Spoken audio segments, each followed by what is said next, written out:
नमस्कार, न्यूज उत्तर प्रदेश के पॉडकास्ट खबर दिन भर में आपका स्वागत है। तारीख 26 अगस्त दिन गुरुवार। मैं वसुंधरा। आज के मुख्य समाचार। बेटे की गिरफ्तारी के बाद मुनव्वर राणा के बदले सुर। पहले सरकार पर किया हमला, अब पीएम से शायराना अंदाज में मांगी मदद।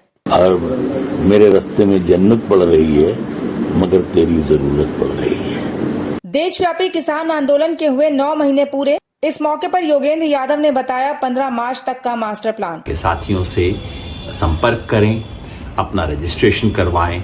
महाराष्ट्र के सीएम उद्धव ठाकरे के योगी को चप्पल से मारने वाले बयान पर हंगामा।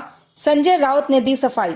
वो छत्रपति शिवाजी महाराज के अपमान की बात थी। एएमयू में पोस्टर विवाद पर बोले बीजेपी नेता कैलाश विजयवर्गीय। योगी देश विरोधी लोगों का अच्छी तरह इलाज करना जानते हैं। नारे लगाएंगे तो अच्छे तरीके योगी जी को अच्छे तरीके से इलाज करना आता है। जातिगत जनगणना पर बोले निषाद पार्टी के अध्यक्ष संजय निषाद। पहले ये तय हो कि हम किस पार्टी में आते हैं। बात कर रहे हैं तो पहले सूची सही कर ले कि कौन व्यक्ति कहाँ गिना जाएगा। ये राज्य सरकार को करना है। अपनी नाकामी छुपाने के लिए केंद्र पर दबाव डालना है। ये थे मुख्य समाचार। अब खबरें विस्तार से।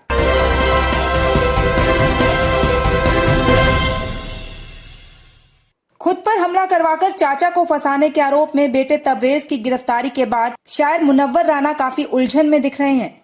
मुनव्वर लगातार एक के बाद एक कई तरह के बयान दे रहे हैं। गुरुवार को ही उनके 2 नए बयान सामने आए। सुबह मीडिया से बातचीत करते हुए उन्होंने सरकार पर हमला बोला। मुनव्वर राणा ने कहा कि इस सरकार की नजर में हर मुसलमान आतंकवादी है। कोई भी सरकार 5 साल से ज्यादा की नहीं होनी चाहिए। हालांकि शाम होते ही उनके सुर बदल गए। उन्होंने वीडियो के जरिए प्रधानमंत्री नरेंद्र मोदी से मदद की गुहार लगाई। कहा, मोदी जी, मैं मुसीबत में हूँ, इसलिए मैं अपनी बात आप तक पहुँचा रहा हूँ। शायराना अंदाज में मुनव्वर ने कहा, मेरे रास्ते में जन्नत पड़ रही है, मगर तेरी जरूरत पड़ रही है।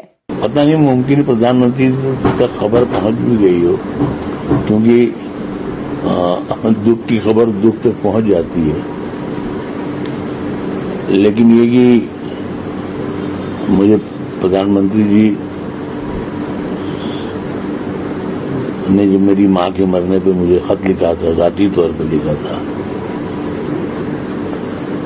तो मैं शर्मिंदा हुआ कि उन्होंने अवार्ड वापसी के बाद मुझे कई बार बुलवाया, लेकिन मैं नहीं जा पाया था। तो मैं मिलने गया, मेरा ऑपरेशन भी होना था, तो उन्होंने बड़े बहुत ख्याल किया और कहा कि राणा साहब, कोई मेरी सेवा, कोई कुछ मुझे। मैंने कहा, नहीं सर, एम्स में मेरा दाखिला हो गया है और अगर कभी परेशान होंगे तो आप ही के पास आएंगे। भिक्षा पात्र हुए के सड़क पे तो बैठेंगे नहीं सर। तो उन्होंने कहा, नहीं, ये न कहिए, आप मुझे एक ट्वीट कर दीजिए, एक पत्र लिख दीजिए, किसी तरह से भी मेरे पास खबर आ जाएगी, तो ऐसा नहीं है कि हम जवाब न दें। तो मैं मेरे चैनल के माध्यम से मैं उन्हें खबरदार कर रहा हूं कि मैं वाकई इन दिनों मुसीबत में हूं और मेरे रास्ते में जन्नत पड़ रही है, मगर तेरी जरूरत पड़ रही है। दिल्ली की सीमाओं पर अपनी मांगों के समर्थन में किसानों के आंदोलन को आज 9 महीने पूरे होने के बाद ये दुनिया का सबसे ज्यादा दिन तक चलने वाला विरोध प्रदर्शन बन जाएगा। 3 कृषि कानूनों के खिलाफ किसान आंदोलन को पूरे 9 महीने हो गए हैं। किसानों और केंद्र सरकारों के बीच 22 जनवरी को अंतिम बार बातचीत के बाद से गतिरोध बना हुआ है। ऐसे में स्वराज पार्टी के अध्यक्ष योगेंद्र यादव ने इसे सबसे ज्यादा दिनों तक चलने वाले आंदोलन को लेकर मास्टर प्लान तैयार किया है। उन्होंने कहा कि 26 अगस्त को जब इस मोर्चे के पूरे 9 महीने पूरे हो रहे हैं, तो इस अवसर पर संयुक्त किसान मोर्चा ने फैसला किया है कि पूरे देश के किसान संगठनों की एक बैठक बुलाई जाए और ये बैठक या सम्मेलन दिल्ली में 26 या फिर 27 अगस्त को होगा। हर महीने की 26 तारीख किसान आंदोलन के लिए एक मील का पत्थर होती है, क्योंकि 26 तारीख को 26 नवंबर को यह आंदोलन दिल्ली में मोर्चे की तरह शुरू हुआ था। इस बार 26 अगस्त को जब इस मोर्चे के 9 महीने पूरे हो रहे हैं, तो इस अवसर पे संयुक्त किसान मोर्चा ने फैसला किया है कि पूरे देश के किसान संगठनों की एक राष्ट्रीय कन्वेंशन, ये कोई महापंचायत नहीं है, संगठनों के प्रतिनिधि, किसानों के देश भर के प्रतिनिधियों की एक बैठक, एक सम्मेलन यहां दिल्ली में होगा 26 और 27 अगस्त को। देश भर के किसान संगठनों में जो भी साथी एसकेएम के संपर्क में हैं, उन्हें तो सूचना मिली गई होगी। जो संपर्क में नहीं भी हैं, उनसे भी अनुरोध है कि आप संयुक्त किसान मोर्चा के साथियों से संपर्क करें, अपना रजिस्ट्रेशन करवाएं और 26 और 27 को यहाँ दिल्ली में मौजूद होके ये दिखला दें कि यह आंदोलन सिर्फ चंद राज्यों का नहीं है, ये राष्ट्रीय आंदोलन है, पूरे राष्ट्र के किसानों की आवाज है और अब तो सिर्फ किसानों नहीं, मजदूर की, पूरे देश की आवाज। महाराष्ट्र के सीएम उद्धव ठाकरे को थप्पड़ मारने की बात कहने पर जिस तरह से केंद्रीय मंत्री नारायण राणे पर पुलिस ने कार्रवाई की थी, इसके बाद अब बीजेपी लगातार शिवसेना पर हमलावर है। बीजेपी के एक नेता ने पुलिस में सीएम के उस बयान के खिलाफ शिकायत की है जिसमें उन्होंने उत्तर प्रदेश के सीएम योगी आदित्यनाथ को चप्पल से मारने की बात कही थी। बीजेपी के इस हमले को लेकर अब शिवसेना नेता संजय राउत ने सफाई दी है। संजय राउत ने कहा है कि सीएम उद्धव ठाकरे ने जो भी बयान दिया था वो छत्रपति शिवाजी महाराज के अपमान पर दिया था। ने क्या कहा है मुझे मालूम नहीं। योगी जी के बारे में जो बयान था उसको कितने साल हो गए? 5 साल से भी ज्यादा साल हो गए। तो अब तक आप सोए थे क्या? तब आपको ऐसा नहीं लगा कि ये बयान आक्षेपार्ह है? तब नहीं लगा? देखिए, वो बयान इसलिए था, वो छत्रपति शिवाजी महाराज की अपमान की बात थी।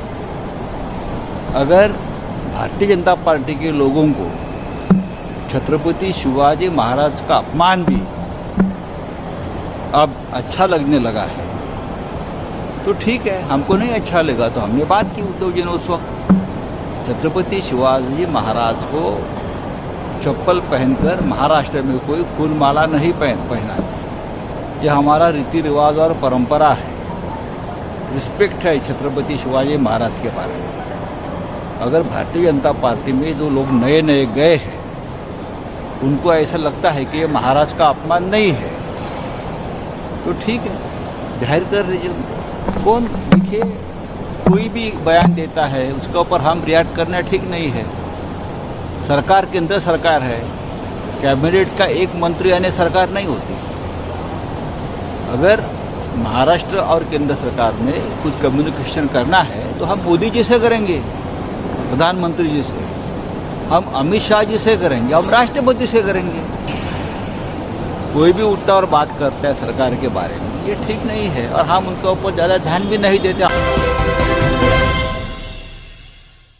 एएमयू पोस्टर विवाद पर बीजेपी महासचिव कैलाश विजयवर्गीय का बयान सामने आया है।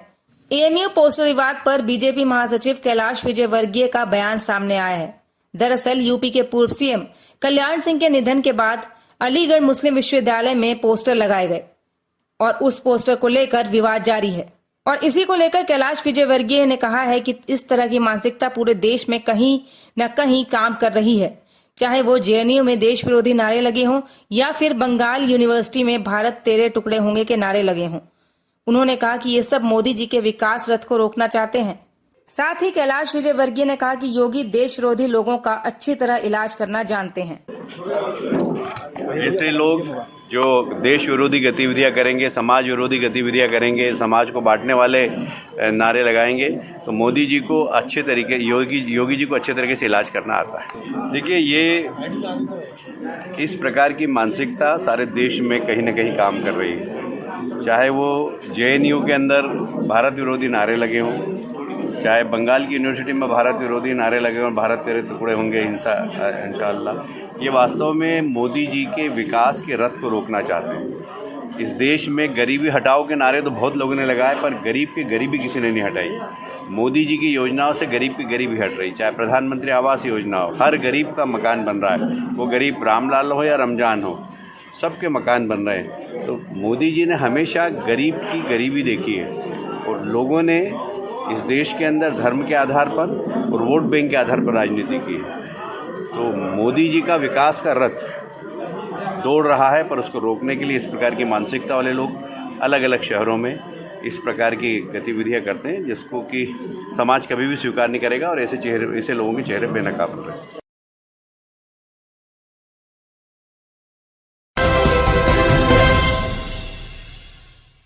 जातिगत जनगणना पर निषाद पार्टी के अध्यक्ष संजय निषाद का बयान सामने आया है। उन्होंने इस मामले में नाराजगी जताते हुए कहा है कि जातिगत जनगणना से पहले हम किस वर्ग में आते हैं ये तो तय हो।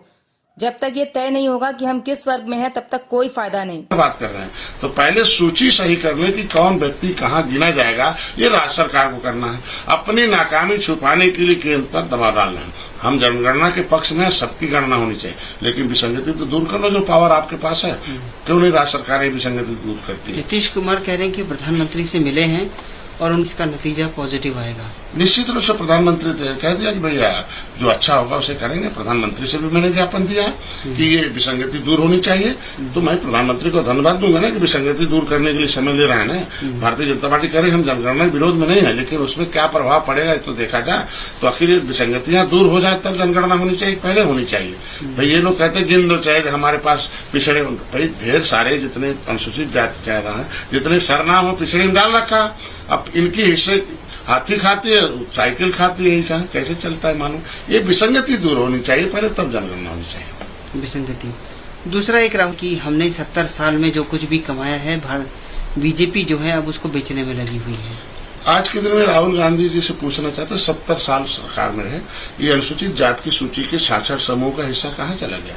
ये जो ऐसे राष्ट्रपति ने दस्तखत तो करे नहीं, ये फाइल है पब्लिक फाइल रिजर्वेशन 1950, वो इनकी मुकुल वासनी और शैलजा ने गायब करा रखा। पहले पार्टी से तो निकाल दें। ये जिस देश को आजाद कराने वाली जातियों के साथ इतनी बड़ी धोखेबाजी हुई है। 70 साल में ये पक्ष में थे ना, आखिर आज विपक्ष में क्यों चले गए? अगर पक्ष में रहते हुए ये सारी समस्या का समाधान करते तो विपक्ष में क्यों चले जाते? इनको तो सभी लोगों ने 70 साल तक दिल से लगाया था ना। हर रोज की तरह एक बार फिर आपके लिए लेकर आए हैं पहचानो कौन का सेगमेंट। इसमें हम आपको सुनाते हैं एक आवाज। वो आवाज एक राजनेता की या एक अभिनेता की होती है। आपको ये आवाज पहचाननी होती है और कमेंट बॉक्स में लिखकर बताना होता है ये आवाज किसकी है।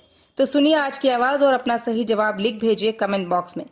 इस बुलेटिन में इतना ही। कल फिर मिलेंगे कुछ नई खबरों के साथ। नमस्कार। सबसे बड़ा मुद्दा और देश पे सबसे बड़ा खतरा मुझे जो लग रहा है वो है धर्मांतरण।